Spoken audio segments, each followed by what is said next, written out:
Whether you are a seasoned athlete or just looking to stay active, sports medicine can help you get back to doing the activities you love or even help you start something new. So let's learn more about this specialty with sports medicine physician Dr. Austin Patterson. This is Memorial Health Radio with Memorial Health System Ohio. I'm Cheryl Martin. Dr. Patterson, delighted to have you on to discuss boosting your health with sports medicine. Yeah, I appreciate you having me. First off, what is sports medicine? Sports medicine is a specialized branch of medicine that focuses on the prevention, diagnosis, treatment, and rehabilitation of acute injuries and overuse conditions, really related to all types of physical activity. In most cases, we care for individuals and athletes with a multidisciplinary team. As a sports medicine physician, I'm often providing services both in a clinical setting and in the community through high school and collegiate sport coverage. So, how is sports medicine different than orthopedics, and in what ways do you work together? Primary care sports medicine differs from orthopedics in the broadest sense that orthopedics focuses on surgical treatment, whereas primary care sports medicine provides non operative treatment and care. However, the two specialties do work very closely together. For example, a sports medicine provider like myself may provide a patient with a series of knee injections for things like knee arthritis. However, as the arthritis progresses, they may eventually come to the point where the treatments become less effective and eventually need a knee replacement. In that case, we utilize surgical colleagues to resume the care of the patient. This working relationship between us and our effective communication allows us really to provide well coordinated and effective care for our patients. What are common injuries and conditions treated by sports medicine? Common injuries and conditions that we often treat are things like sprains, strains, chronic tendon conditions like tennis elbow, Achilles tendonitis, plantar fasciitis, IT band syndrome, and then conditions like bursitis, osteoarthritis of the knee joint, the hip joint, concussions, and non-operative fractures.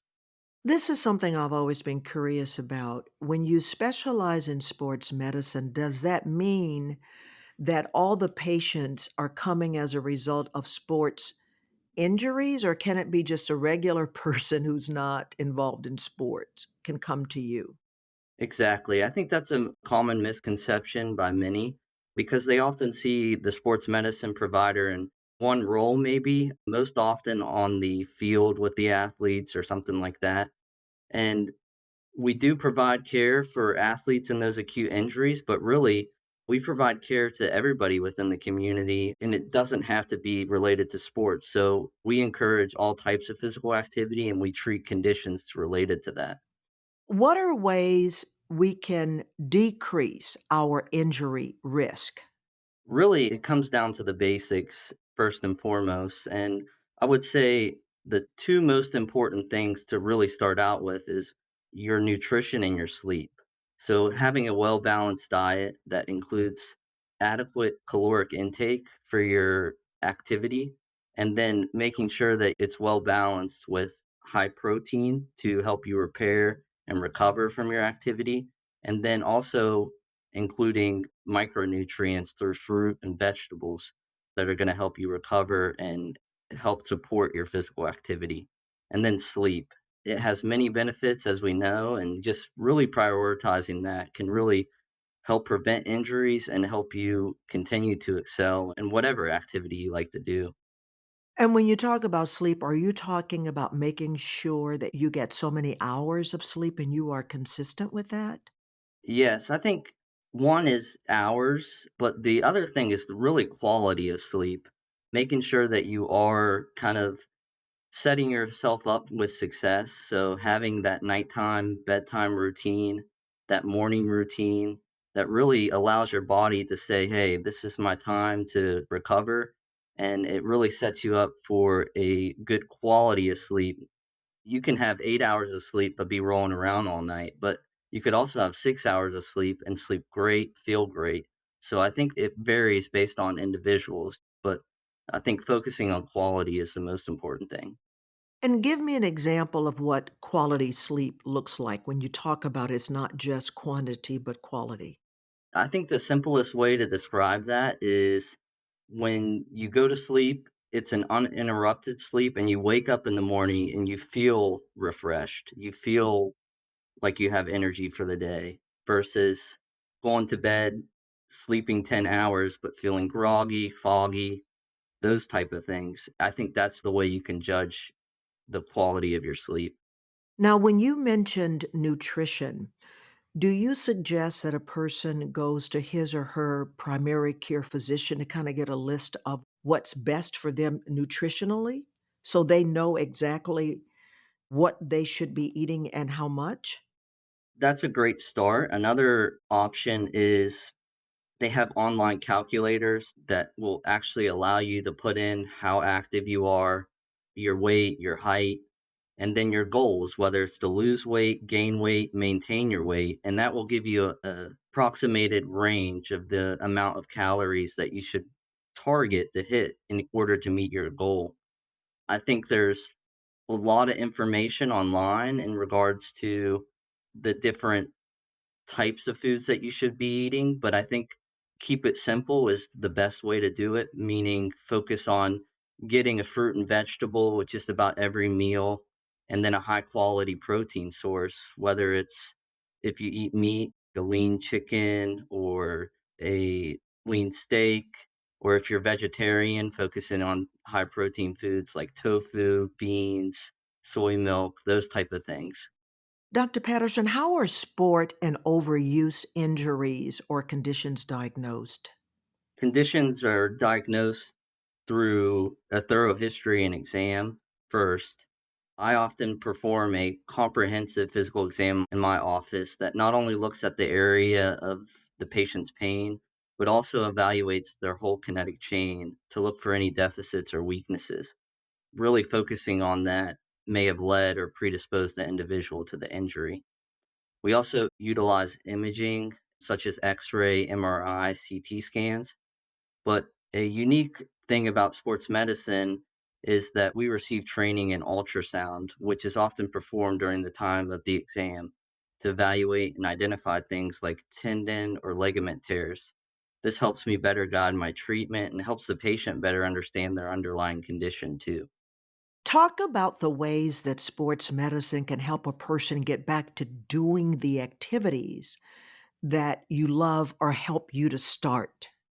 I was drawn to sports medicine because of my love for movement and being active and just because I know how much joy that brings to my life. And so my main goal as a sports medicine provider is to get patients back to the activities they love to do.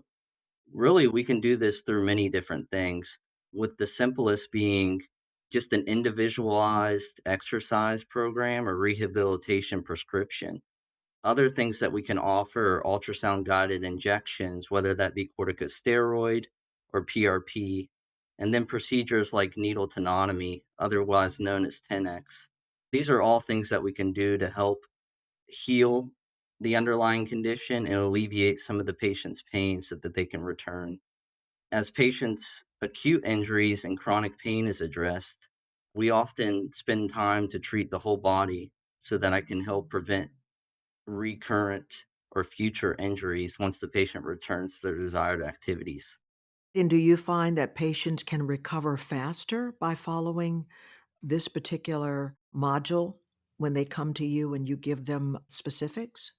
Yeah, I think what patients really like to see is that oftentimes it's hard for them to get an exact answer of where the pain's coming from. And then once they do get an answer, sometimes they get a cookie cutter plan to get back to their goals. But really, what we focus on in the office once we have our diagnosis is spending time talking about an individualized treatment plan, getting their feedback, and doing frequent follow ups so that we do make sure that they are able to return to their activity. Who else is part of your sports medicine team? Our sports medicine team is large, and It's multidisciplinary. So it first starts with the providers like myself as a non-operative primary care sports medicine physician, but also we have specialized sports medicine orthopedic colleagues who we work closely with on the sidelines to help care for our patients. And we often spend time together on the sidelines so that we're better able to coordinate our care between the two specialties, and then also helps us really establish relationships within our community. In addition, we have our clinical staff personnel who really provide some of our first impressions to our patients as they coordinate appointments, schedule diagnostic imaging, and room the patients. They often also assist in our office based procedures, such as our injections. In addition, we also have, I would say, our backbone of our sports medicine team, which are our athletic trainers who are actually at our high schools on a daily basis, working with our athletes, and often considered the first responders in the sports medicine world, as they're often seeing these injuries acutely, kind of coming up with a triage system, whether they need to see us or they can do rehab on their own, and then they really help coordinate the rehab to get them back to sport. Dr. Austin Patterson, thank you so much for your time and for educating us on what sports medicine offers. Thank you. Yeah, thank you. Well, that wraps up this episode of Memorial Health Radio with Memorial Health System. Head on over to our website at mhsystem.org/sportsmedicine for more information and to get connected with one of our providers. Please remember to subscribe, rate, and review this podcast and all other Memorial Health System podcasts. Thanks for listening to Memorial Health Radio.